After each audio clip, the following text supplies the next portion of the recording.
My name is Erica. I'm sitting in my car, the engine running, as the rain drums against the roof.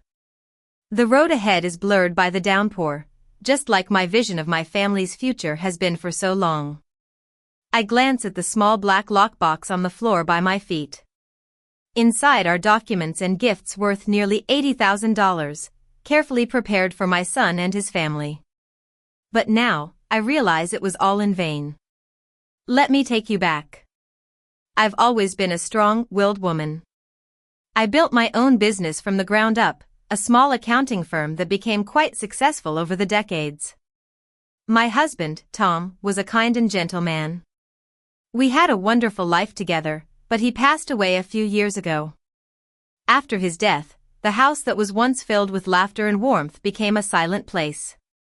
The walls were the same, the furniture unmoved, but the absence of him was palpable. At first, friends and colleagues checked in on me. But as time went on, life moved forward for them, and I was left with an empty space in my heart. I threw myself into work. Numbers were a comfort, they made sense when my emotions didn't. Deadlines were a distraction from the loneliness. My son, Ryan, was already an adult by then. He had his own apartment, his own life. We used to talk on the phone a couple of times a week, but as the years passed, the calls became less frequent. It wasn't because of any conflict, it was just the natural distance that grows between parents and grown-up children. I told myself it was normal, that healthy families allowed their children to spread their wings. When Ryan married Lily, I was happy for him. Lily was always so pleasant, with a constant smile on her face and an attentive ear. She would ask about my health, my work, and my travels. I thought she genuinely cared. The first time they asked for help, it was a small short-term loan to tide them over between jobs. I didn't hesitate. The relief in Ryan's voice made me feel useful again, like I still had a place in their lives. After that, the requests came more often. It was always framed as temporary, rent 1 month, tuition assistance the next, unexpected repairs. Each time, there was a reasonable story, and I wired the money, wrote the checks, adjusted my accounts. I saw it as an investment in our relationship. I had a beach house that I leased years ago as a place to escape the hustle and bustle. Ryan mentioned it would be great for the kids, for family time. I agreed. But as my visits became fewer and further apart, it no longer felt like my place. There were little things that made me feel uneasy. Lily would ask detailed questions about my retirement plans during dinner, and Ryan would casually mention my company's structure as if it were common knowledge. I laughed it off, thinking I was just being overly sensitive due to my age. I ignored the signs. I ignored how often Lily would take pictures of documents on my desk when she thought I wasn't looking. I ignored how Ryan started to talk about my work as if it were in the past. I was afraid that if I stopped helping, they would stop needing me, and I would fade into the background of their lives. Then, Ryan called about his birthday gathering. He sounded so excited, and Lily mentioned how much it would mean to them if I could come, even though there was a storm brewing. I immediately said yes. I spent late nights preparing the lockbox, imagining the look of gratitude on their faces when they saw how much I trusted them. I drove for 6 hours through the storm. The rain was pounding against my windshield, and my hands ached from gripping the steering wheel. But I didn't slow down. I felt a sense of loyalty, a need to prove that I was still there for them, no matter what. When I finally pulled into the driveway, the house looked warm and inviting against the storm. The porch light was on, and I could hear faint laughter. For a brief moment, I had a glimmer of hope that this visit would be different. I stepped under the awning to shake the rain from my coat before knocking. That's when I heard Lily's voice. She was talking about me as if I were a problem to be solved, a timeline that would eventually resolve itself. Ryan was there too, and I waited for him to defend me, to say my name with love and concern. But he didn't. In that moment of silence, something inside me changed. It wasn't anger, and it wasn't heartbreak. It was clarity.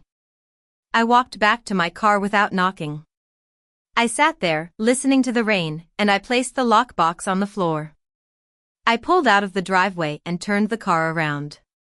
That was the night I stopped pretending. The next morning, I made coffee and let it go cold on the counter. I stood at the window, looking at the ordinary street waking up. The world was the same, but my perception of my place in it had changed. I called my attorney, Mark. He had been with me for years and knew when I was serious. I told him I wanted to protect myself financially and emotionally, and I wanted to do it cleanly. He asked if I was acting out of anger, and I told him no, it was out of clarity. We went through the practical steps, adjusting the trust, tightening access to accounts, clarifying company authority, and ending the informal arrangements that had gone on for too long. Everything was legal and reversible, but for the first time, the choice was mine. That evening, Ryan called. His voice was cautious, like he was approaching a wild animal. He asked if everything was okay, but he quickly moved on, as if the answer didn't matter. When I told him I was reorganizing my finances and that future matters would go through my attorney, the line went silent.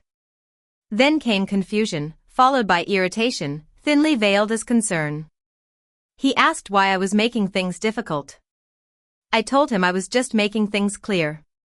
Lily's long messages started soon after. They shifted from worry to disappointment to subtle accusation.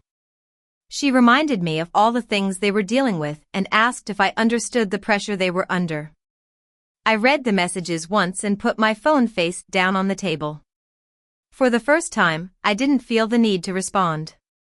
2 days later, my bank notified me of a blocked login attempt. It was a quiet alert, but it told me more than any argument could. I forwarded the notice to Mark and said nothing else. By the end of the week, the financial support I had been providing stopped.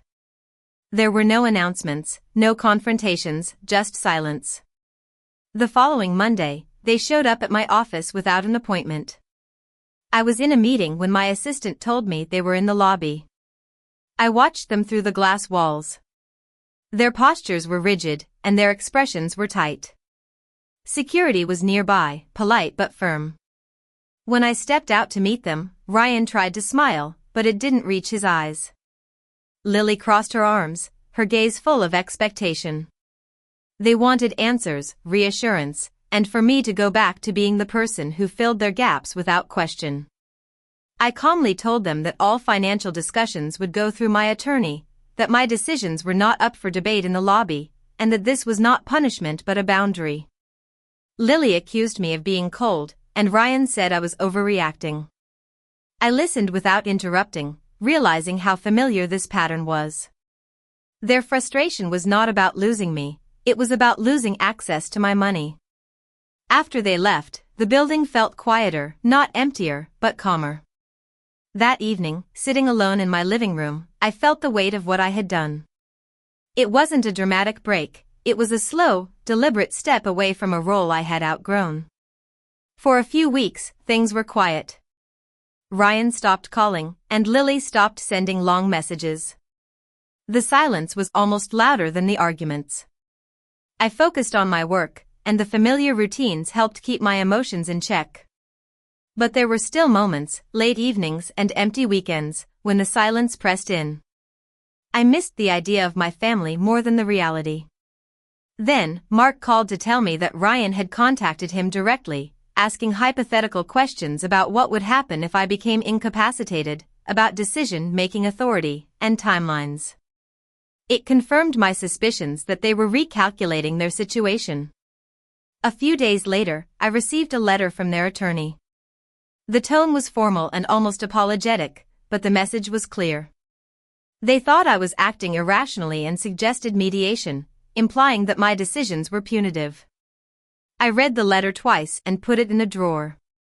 I realized that this was not conflict but pressure. I agreed to meet Ryan at a small cafe near the river, a neutral place. I arrived early and sat by the window, watching the water flow steadily. Ryan walked in alone. He looked tired and older than I remembered. He sat across from me, wrapped his hands around his coffee, and avoided my eyes. We talked about ordinary things at first, the weather, work. Then he asked why I was doing this. I took my time to choose my words carefully. I told him about the night of the storm, about standing outside the door and what I heard. His reaction was silence. When he finally spoke, he said I was taking things too personally, that Lily hadn't meant it the way it sounded, and that families talk about contingencies all the time. I looked at him and saw how practiced his justifications were. I told him I wasn't angry or disappointed in the way he expected. I was done pretending that love and entitlement were the same. He asked if this meant I was cutting him out of my life. I told him no, but our relationship would have to be free of financial dependency. If he couldn't accept that, the distance between us would be his choice. After that, we sat in silence for a while. The cafe was filled with the sounds of cups clinking and people laughing. When Ryan stood to leave, he hesitated, but then he nodded and walked out. That was the last time we spoke in person for a long time. The practical consequences followed. The lease on the beach house wasn't renewed in their name, utilities were transferred, and access to shared accounts remained restricted. It was all final but not cruel. Lily sent one last message a week later, saying she hoped I was happy with my choices. Happiness wasn't the right word. What I felt was a quiet, heavy truth. One evening, as I locked up my office and walked through the empty parking lot, I realized something. I wasn't bracing myself for the next request or the next emergency. The tension that had been with me for so long was gone. In its place was freedom. In the months that followed, my life became simpler. I no longer checked my phone with anxiety. Mornings started without urgency, and evenings ended without worry.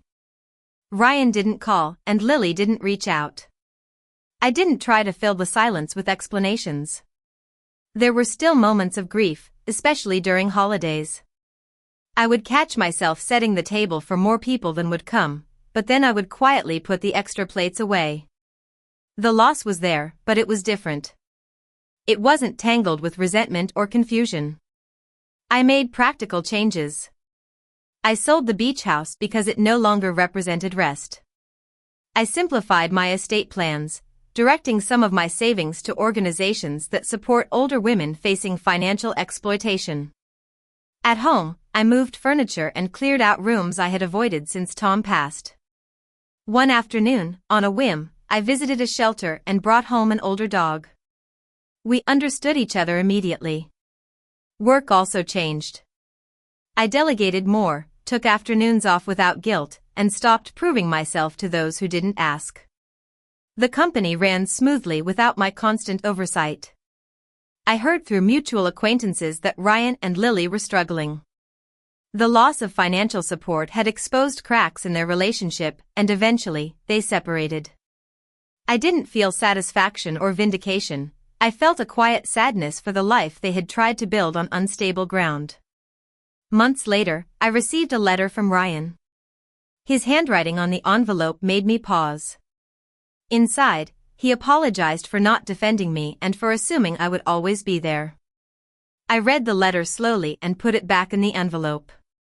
I didn't write back right away. I knew forgiveness required honesty. Now, on quiet evenings, I sit on my porch. Cars pass, neighbors talk, and my dog sleeps at my feet. There's no storm outside, no long drive ahead, and no locked box on the seat beside me. I've lost the version of myself who thought love had to be earned, and in its place, I've found peace. Loneliness can make us do things that hurt us, and love can blind us to the truth. But once clarity arrives, it's a gift we don't need to explain.